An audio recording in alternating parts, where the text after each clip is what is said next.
Oh yes, we've got two statements. Statement from Mr. Mark Wyman, and to be read out by Mr. Cardwell. Mr. Cardwell, could you find them all?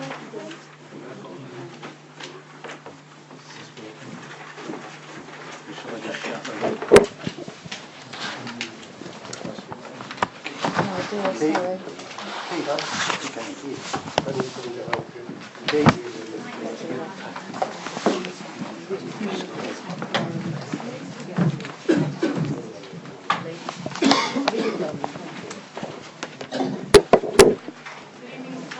Good evening. I'm reading this out on behalf of Mr. Mark Wyman, who is Chair of the Planning Subcommittee of the Richmond and District Civic Society.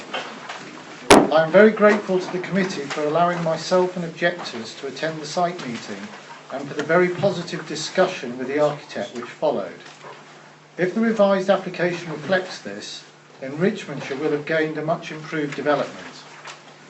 I must, however, mention one serious outstanding issue, which is the height of the Victoria Road and Reeth Road facade, some 3 metres or 10 feet higher than the existing buildings, and particularly the dominating effect of Plot 12, facing onto Quaker Lane and the conservation area.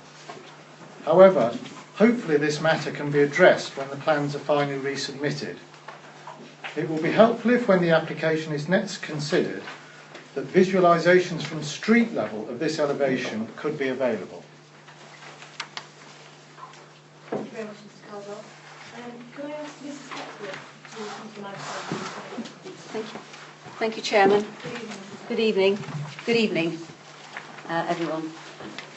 Thank you for the opportunity to speak on this planning application and for the opportunity that I've had to take part in the site visit and the subsequent meeting at Mercury House on the 14th of May. I thought that the discussions were very useful and positive, and very much hope that the revised application will address our concerns and result in an exceptional development that adds to the special built and landscape fabric of Richmond. I would like the committee to note that the Planning Committee report, item 8, does not seem to include the issue of the height of the development. Writing in my letter of the 18th of April, I said, in Appendix D, Heritage Statement 4.0G, page 15, it is suggested that the development has a similar scale and massing to the existing buildings contained upon the site. I do not agree with this statement. The proposed buildings fronting onto Temple grounds appear to be 2.5 to 3 metres higher to the ridge line and 4 metres higher to the top of the chimneys than the existing buildings, and sit forward by more than a metre of the existing building line. I hope that this issue can be addressed. The resubmitted application is a great opportunity to build an outstandingly good development, which would make a significant contribution to the Swale Valley and would provide outstanding accommodation for potential purchasers. Thank you. I'm now going to ask Mr. Featherstone to take us through the Thanks, Chair. Evening, members and everyone else. This report is really a bit of an interim update, just to sort of take us forward from where we were when it was debated at last month's meeting. We had, I think, a very useful site visit on the 17th, followed by an informal discussion with a number of key consultees and members about the proposal, along with the architects and their transport and from highways. And I think we've made quite a lot of progress on things since then. The key points that we talked about are those that are just bullet pointed at paragraph 2.2 of the report. And if I just sort of fill you in on a little bit more on those. I'll deal firstly with the access side of things.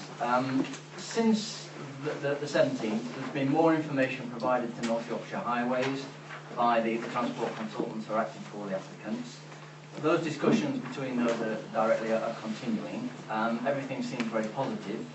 And although it looked like that might be a major hurdle, it's looking increasingly less likely to be the case now. So it looks like there should be a right access solution from the Highway Authority's point of view. The relationship to neighbouring properties was another issue that we looked carefully at the site visit and spoke about. The general view seemed to be that the development would have an acceptable relationship with 2 Jubilee Park to the west of the site. but it was felt that there was some scope for improvement with the neighbouring property to the east, which is number 9 Craven Gate. So the architects are working on proposals to address that. That's the site which you'll recall, and 2 Jubilee Park is the neighbouring property this side, 9 Craven Gate, neighbouring property that side. This was the layout as you previously saw it, so that's the sort of relationship to 9 Craven Gate with a proposed 2-storey building here. And the changes to the scheme, if I'm just going to focus on that point at the moment, I'll come to the other matters in a moment, it is in effect to provide a garage, an attached lean-to garage to the property, to the new property at this side, which then has the benefit of taking the 2-storey element much further away and takes away a sort of an opening that was proposed, a large opening that was proposed on that side. So I think that's moved quite a long way from what we previously had. The other main issue was obviously in relation to that main block, blocks 2 to 8, which you see there. Those were the elevations from various angles, and the bottom one is the view down towards the temple grounds as it previously was. And again, the other plans, and those are the drawings which showed the relative heights, the red lines there showing the heights of the existing Richmond House building in comparison with the sections of the proposed. So that's where we were before, as was that. I think members will recall that. There was quite a lot of discussion about that. I feel there ought to be a drum roll at this point, Chair. 3 or 4. It's moved on, and one of the main points that came out of the south elevation was that it was too